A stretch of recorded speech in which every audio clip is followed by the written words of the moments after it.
Think of and remember the unique service rendered by those brave Sikh men as well as women who sacrificed their heads but did not surrender their Sikh religion, who got themselves cut to pieces from each of the joints of the body, who got their scalps removed, who were tied and rotated on the wheels and broken into pieces, who were cut by saws, who were flayed alive, who sacrificed themselves to upkeep the dignity of the Gurudwaras, who did not abandon their Sikh faith, who kept their Sikh religion and saved their long hair till their last breath.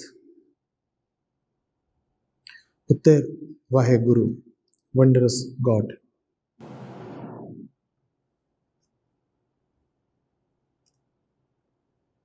Inspiring. Acharya ji, religious conversions and violence are ongoing nowadays, and people who believe that their path is the only truth are dominating other religions. There are socio-political reasons behind these conversions. People who are fighting for their religion are looked down upon by the society. Many people take pride in calling themselves spiritual rather than religious. As we progress in spirituality and our identity with religion drops off, we don't have the urge to fight. But if this dominance continues, the sacred texts and wisdom of the saints would be lost. Acharya ji, my question is, what is the importance of religion in one's life, and what is our responsibility in this situation? The Sikh Gurus gave swords to the Khalsa to protect their religion. Gandhiji used non-violence to get freedom. Jainism too gives a lot of emphasis to non-violence. I don't understand the concept of non-violence when our freedom is at stake. Kindly show me clarity on this subject. With love and gratitude, Parmeshwari from Qatar.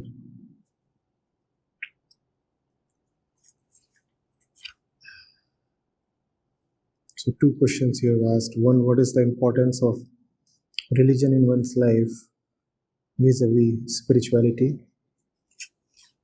And the second question is about non-violence.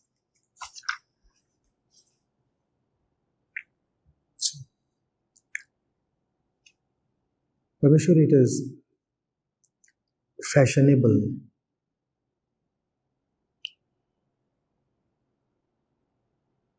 and equally naive to talk of spirituality sans religion.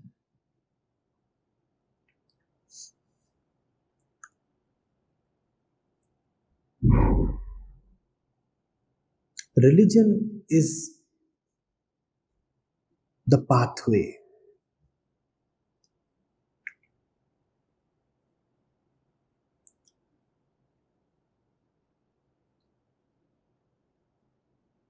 That leads to spirituality.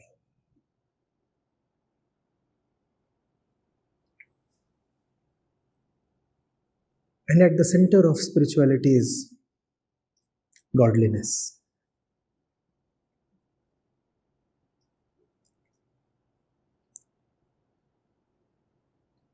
Ultimately, the ego needs godliness. Neither religion nor spirituality. So why even talk of spirituality? Simply say, I am godly.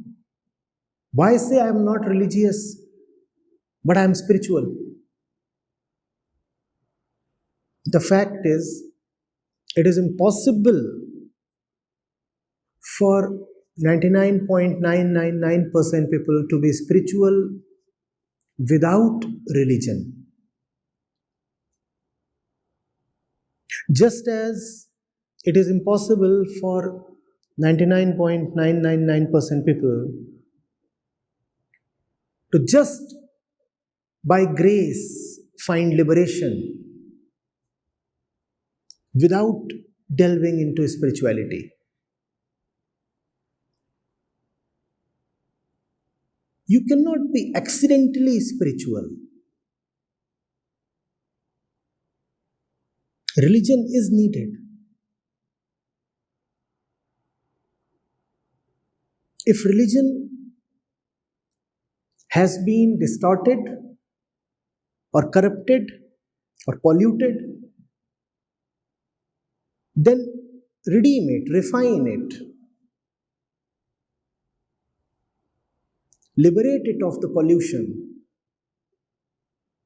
But you cannot just drop religion as something outdated or unnecessary.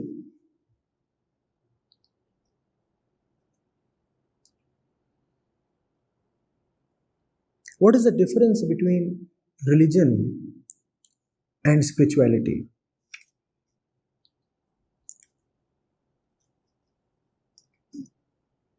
Religion is for the one who is far away from the temple.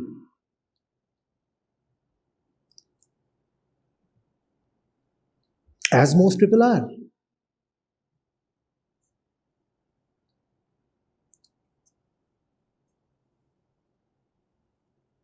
So they need loud and harsh, worldly reminders in their language to come to the temple.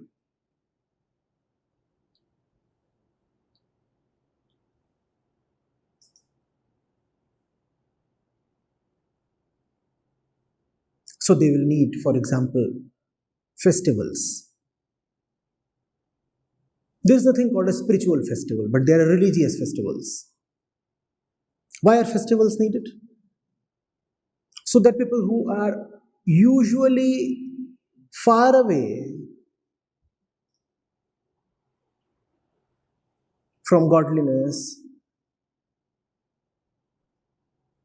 have no inclining of beyondness, are made to turn to beyondness. They are told today, no business, no work, no school, no usual fare at the home. Today, you just have to be with God. Obviously, the God that they would think of is the God of their images. But still, that image is better than the usual stuff their usual day comprises of.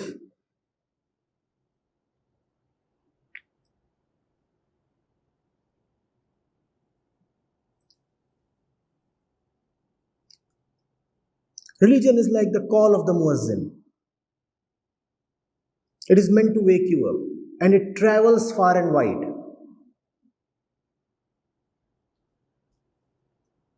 Religion is like the temple bell, the big one.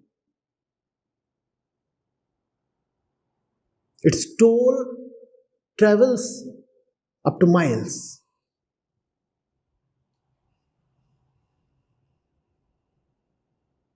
Or the Ramcharitmanas being sung at daybreak.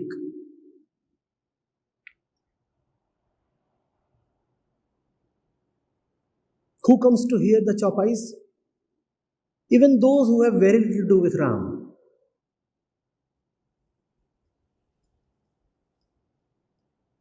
Even they come to hear of these things and they say, fine, the day has started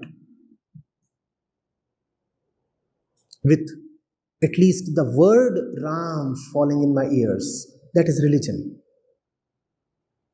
And then a situation is created in which these millions of ordinarily irreligious people turn a little inwards, are made to believe just a little in stuff beyond the mundane.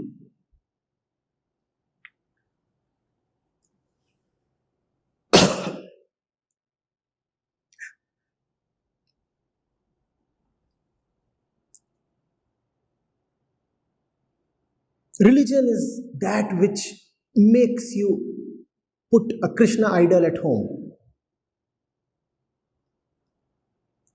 Religion is that which makes you have a copy of the Gita at home. Ordinarily, why would you be interested in the Gita? It is only because of a religious compulsion that you keep a copy of Gita at home, don't you?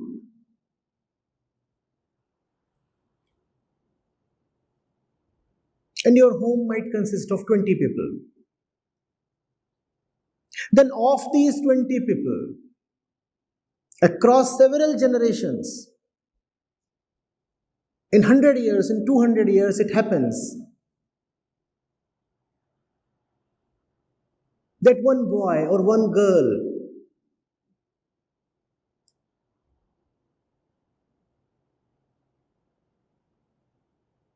discovers an old copy of the Gita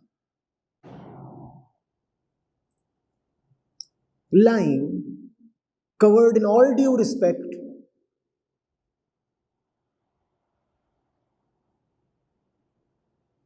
in the little family temple. And the little one says, "What is it? I want to understand." And this happens not every day, this happens once in 100 years.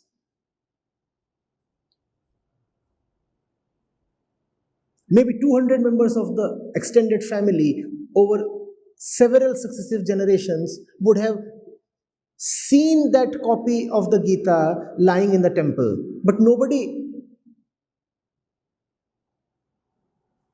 cared to approach it with love, with interest, with curiosity.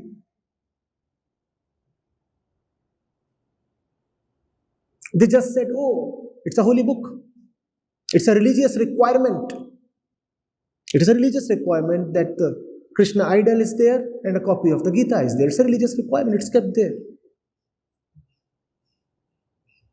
That little boy or that little girl went to the Gita, actually picked it up, and was enthralled.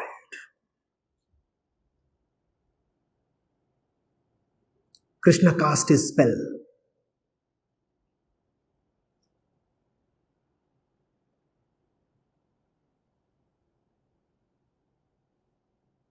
Possessed.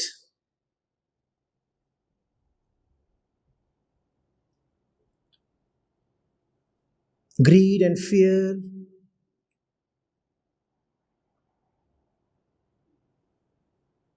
and desire and future started vanishing from the mind of the little one. And when I say little one, I don't mean someone 6 months old. Little one compared to the old family grandfathers. So let's say 15 years old. 15 years old.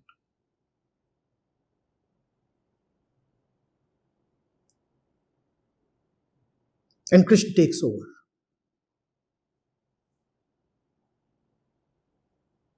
Now this is spirituality. Krishna has taken over. Now Krishna is not merely in the house. When it comes to that boy, Krishna is now in the heart. This is spirituality. But for Krishna to be in the heart, it is required that Krishna should first of all have been in the house. That is religion. Without religion, how will you get spirituality? Tell me.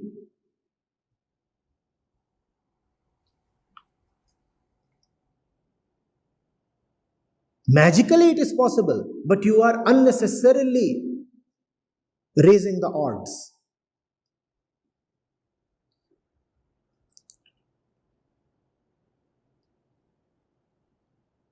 Without the myth of Krishna, why would somebody be interested in the Gita? Please.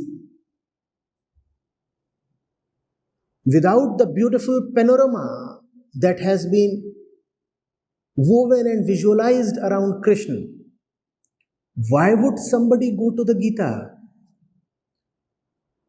Do people have so much discretion on their own that they would go to somebody who is not eugulized, not famed, not fabled, not deityed? Do we have that kind of discretion?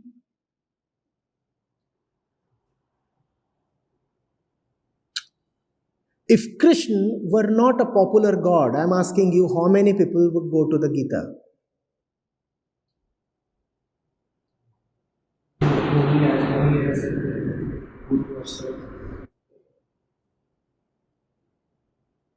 That's a good comparison. How many people go to Ashtavakra with the kind of reputation or the lack of it that he has?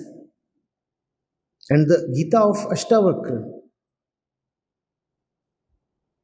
is as deep as the Gita of Krishna. But how many people go to Ashtavakra? Ashtavakra carries no special place in religion.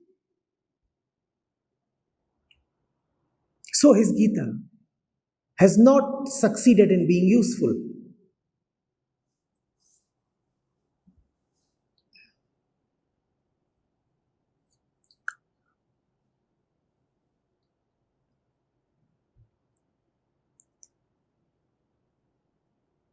And the Gita is not an easy read.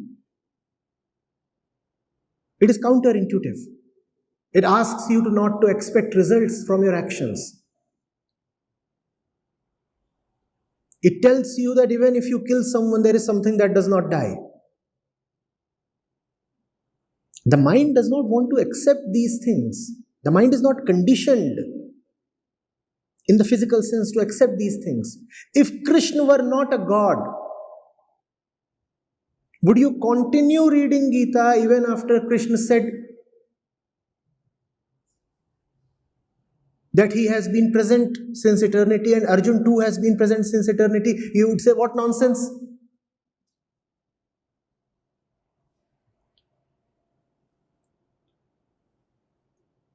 Maybe this book was written under the influence of alcohol. What is this fellow saying? And is he not promoting violence? He would come up with 1,000 intellectual arguments against Krishna. And intellectually, most of those arguments would actually be valid. It is only the halo around Krishna that enables you to gain value from the Gita. And that halo is not spiritual, it is religious.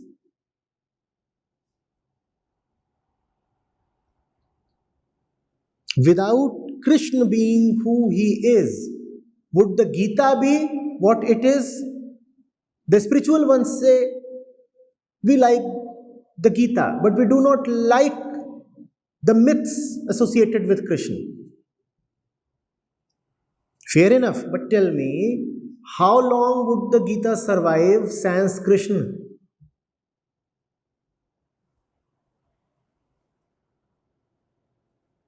In fact, the purely spiritual ones go one step further. They say it's not even the totality of Gita that we admire. There are a few parts, portions, verses of Gita that we pick up and like so much. The rest, we can keep aside. If you have so much of discretion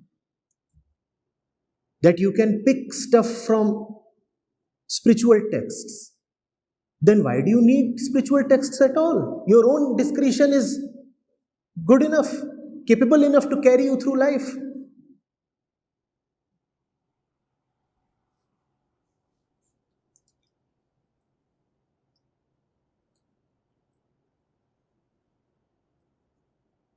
Spirituality would not be able to survive the loss of religion. Man needs religion.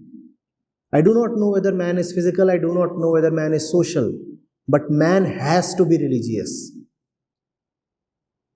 And that does not mean that one has to be dogmatic.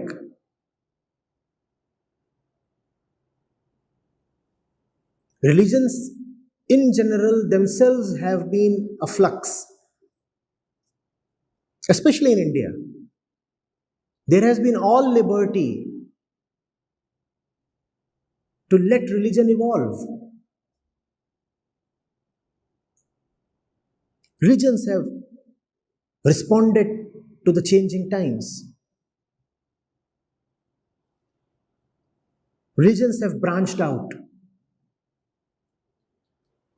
and they have branched out so much, for example, that today you do not know what to really call as the Hindu religion.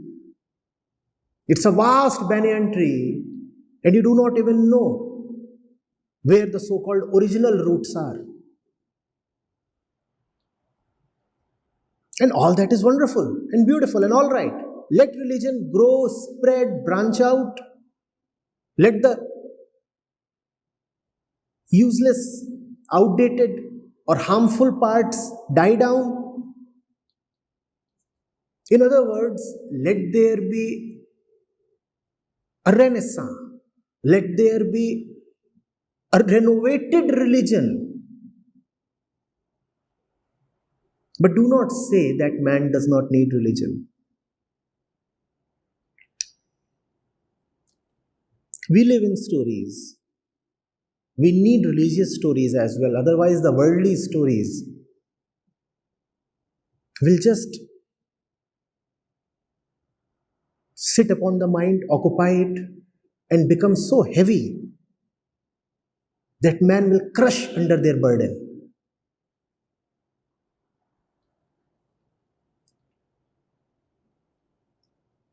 I'm repeating it.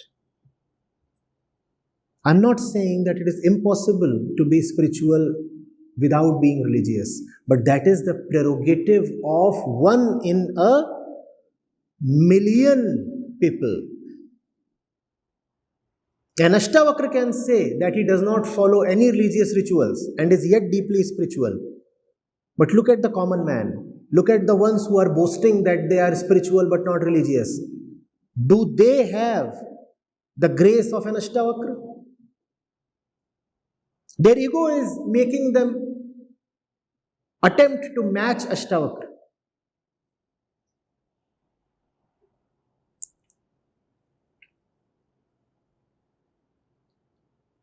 It's a self-destructive urge of the ego, like all its other urges.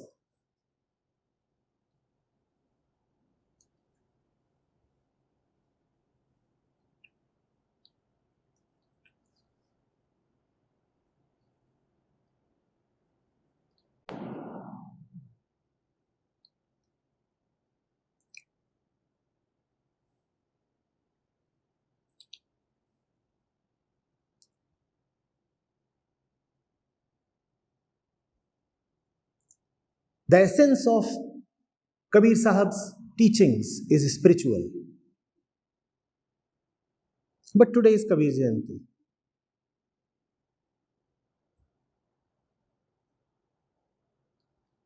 And if you really have love, then you would remember the man as well. No? That is religion.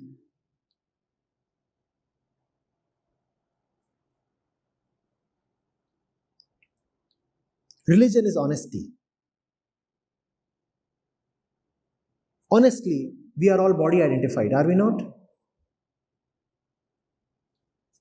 We are body identified, but we do not want to care for the body of the one who gave us so much and is giving us so much. Is that not hypocrisy? Religion says, do not care merely for the teachings of Krishna. Care also for his body. So celebrate Janmashtami, the day he was born. Is that not honest? If you are associated so much with your own body, and are you not? Then why don't you want to give value to the body of Krishna? Religion is the body of spirituality, and godliness is the heart of spirituality.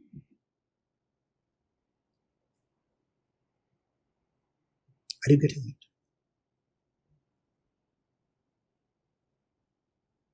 Would you just say that we bother only about Sant Kabir's essential message? Essentially, there isn't any message. If you go into the pure essence, is there a message? There is no message. There is just the vast open sky. Does the sky have any message? No, none at all.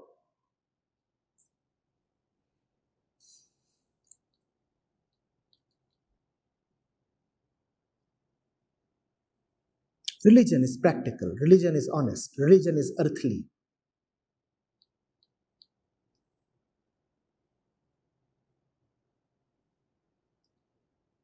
Religion is beautiful.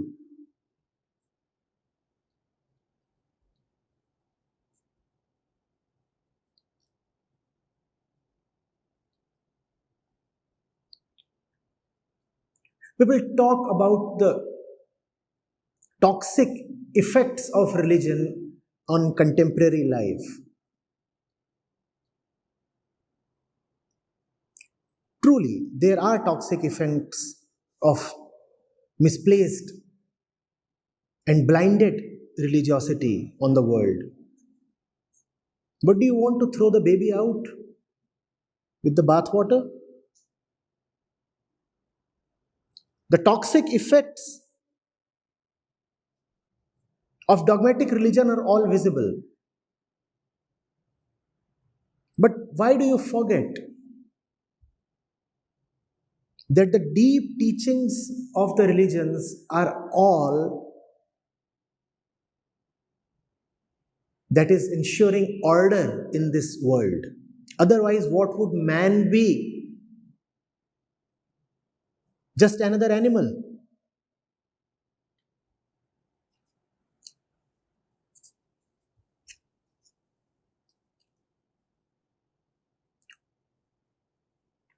Muslims are placing bombs in churches. Christians are killing Muslims.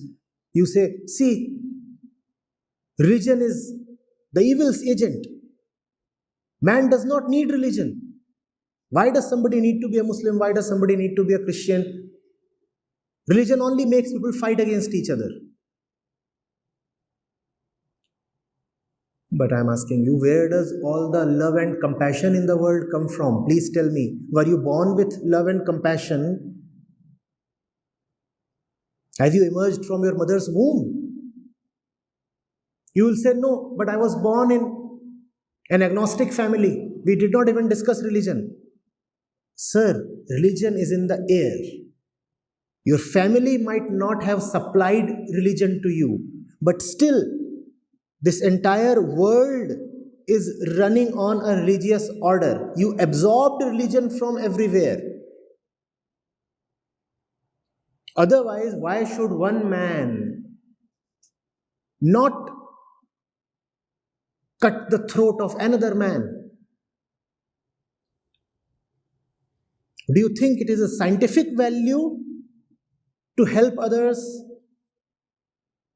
and help others without any corresponding benefit to yourself? Help others with zero expectation of gain to yourself. Do you think such a value is secular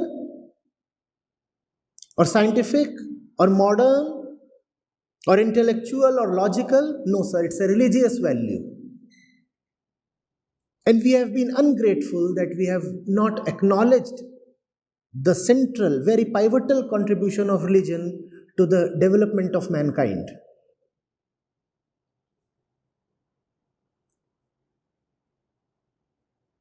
Scientists are working in a laboratory. It's a cutting-edge laboratory, state-of-the-art facility.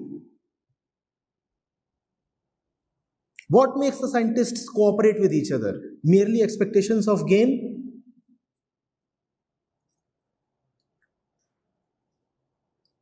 Will you be able to rule jealousy out? When I say rule jealousy out, I mean, will you be able to banish jealousy by ruling against it? Will you say jealousy is not admissible in this scientific facility? Will science be able to take care of jealousy? Even in the most advanced scientific laboratory, what is it that prevents the scientists from being jealous of each other? Is it science?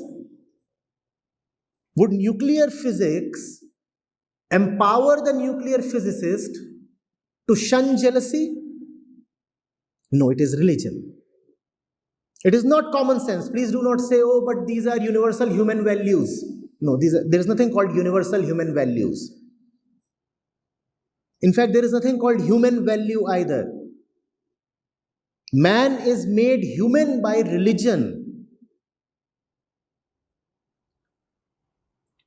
Today, if you find that almost 1/5 of the world's population has turned irreligious, they declare themselves atheists or agnostics, and they are still prospering, it is because man has been for so long religious that, as I said, religion is in the air.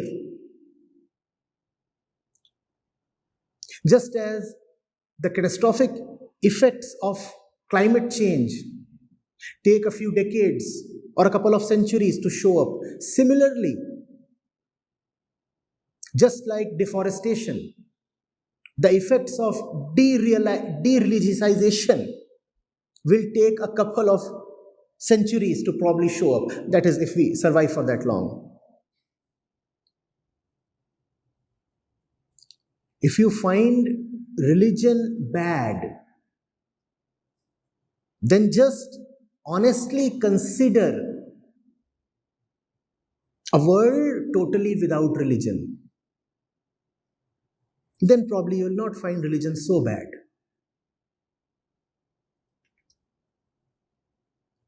I assure you, there is nothing in man's physical constitution that prevents him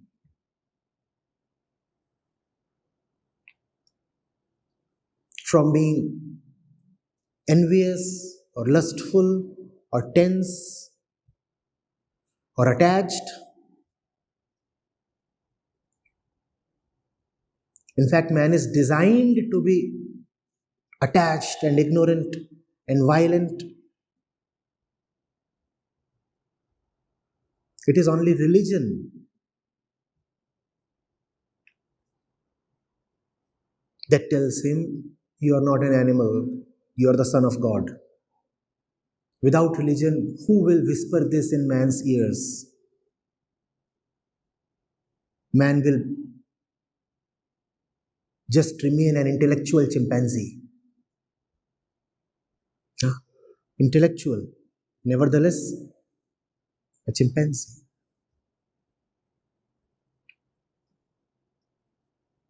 A gorilla is a gorilla, even if he is the head of department in a prestigious intellectual university. No?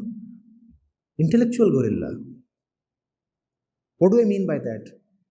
That the basic physical instincts remain gorilla-like.